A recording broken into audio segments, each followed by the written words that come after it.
Well, what's up, ladies and gents? My name is William Reinholds, and I'm here with my associate, Danson McCloskey, and we are here live in front of the Jacob Javits Convention Center in New York City. While we just got out of the show floor of New York Comic Con. We saw a lot of entertainment products there, mostly video games, and there was a lot of cosplay as well, so we're here to talk about that. Lots of people dressed up in costume, ranging from a large variety of comic books, video games, and movies. So let's talk about things in the order that we saw. So we first got into an exclusive screening of Ubisoft's new action-adventure sandbox game called Watch Dogs, which has been delayed to spring 2014 recently. The gameplay footage was of a mission in the game that showed off a lot of the main character, Aiden Pierce's newest gadgets, such as a disruptor that would disrupt guards' radios to broadcast a sound just for the one guard to see that you could take him out stealthily, and also the normal gameplay, how a mission would use the mechanic that we've seen in previous Watch Dogs gameplay trailers before of being able to hack into cameras and use them to mark targets, hack into other cameras, what have you. And it was a very interesting gameplay. How did you think it went, Dan? Well, I think it went pretty well. For what it seemed as if, the gameplay and everything, it seemed like a pretty solid game. The story sounded very solid. It seemed like a very good game, and I can't wait for it to come out. It looked like it was being played on a PlayStation 4 dev kit, so do you have high hopes for the PlayStation 4? I do. I feel as if that it will be much better than what everybody else is saying, but I do believe it will be good. I'm also quite looking forward to the PlayStation 4. Now we move on to Nintendo, where we got a lot of hands-on time with a lot of Nintendo's newest games, such as Super Mario 3D World, Donkey Kong Country, and Batman Arkham Origins on 3DS. So, Dan, you got some hands-on time with Donkey Kong Country. How was that?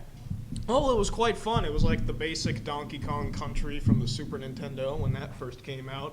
But it includes new characters, new enemies, and it's basically just the exact same game, but with different content, which is quite interesting. Mario 3D was pretty fun. It was just like a basic Mario game, as you can play with other people. You can have up to 4 people playing. And yeah, it's pretty much your just standard Mario game, except it's not a side-scroller, obviously. It's a lot. So, the game played a little bit stickily. Like, the 3D Mario was made with 2D controls in mind, and trying to navigate a 3D environment with a 2D interfaces gets a little bit annoying after a while. All the other characters around bouncing off each other was a little bit annoying. But other than that, the game played pretty well.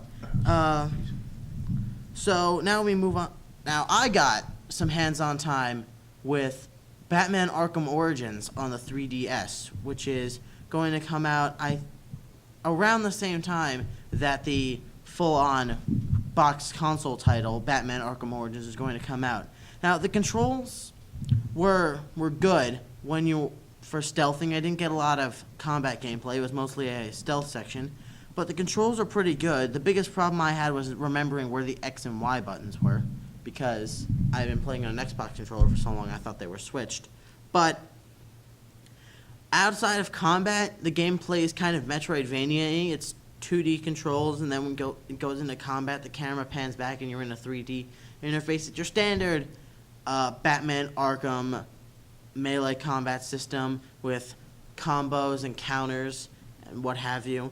The gadgets were minimal gadgets, and the interface looked very good, and it was very good looking for a 3DS game. Now, Dan and I both got hands-on time with the Oculus Rift, which is a new virtual reality headset that is now in development, and you can buy dev kits through the Oculus Rift website. But it is recommended that we wait for the retail version, which has not been announced the release date of yet. But Dan and I both got hands-on time with the dev kit. So Dan, what did you think of it?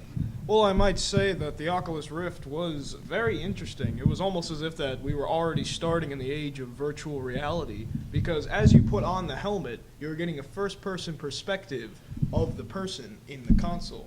So you're able to look around because you put on this mask, sort of like it's mainly just goggles, and there's just this big block there, and as you look into it, it gives like a certain perspective of 3D, or not really so much 3D, it's more virtual. There is 3D involved. There's 3D? There's 3D technology involved. On top of that, it's got head tracking software so that when you look to the side, up, back, and such with the headset on, you can see things that are to the side of you. The game's 360-degree angle turn. Yeah. The view model of what we were seeing was a person sitting in a car, and it was very interesting to see. I had it on for a while, and you would look to the left, and your character would look to the left, and you'd be able to see who was alongside you. And you look to the right, see who was alongside you. You could look up and down and forward.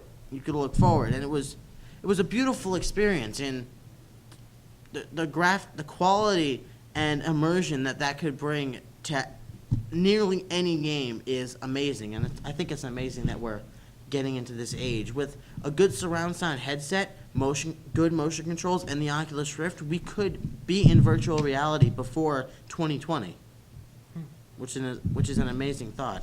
Well, Comic-Con isn't really all that much about video games. They also had cosplayers there. What are cosplayers, you might ask? Well, cosplayers are people who dress up in costumes and go around just basically showing them off. And many people have been gotten pictures of them just dressed up. We managed to snag a picture of a guy dressed as Majora from The Legend of Zelda Majora's Mask. And that was pretty interesting to see. Now, Will, what would you say was the costume we saw the most there? I saw quite a lot of Links from The Legend of Zelda, and I saw quite a few females dressed up as Lara Croft from the newest Tomb Raider game. You know what was pretty interesting? This year, the least amount of costumes I saw was of Breaking Bad. I saw one cosplay of that, and it was just two people. I did see quite a few Final Fantasy cosplays. I mean, I haven't played a lot of Final Fantasy, so I don't know exactly what everyone was, but there was a lot of anime cosplays. There was a lot of Final Fantasy. There's also a lot of anime there, too, having just exclusive booths of specific topics ranging from Doctor Who to anime to even homosexuality pride. It was quite interesting. It was just basically people being themselves and showing off of what they enjoy. It was a great show. It's just awesome. There's a lot to do, and now we're just advertising, aren't we? Yes. Well, unfortunately, that's all the time we have for now. I'm Dan Samikloshi. My name is William Rywalt. And we're going to go back to Comic-Con.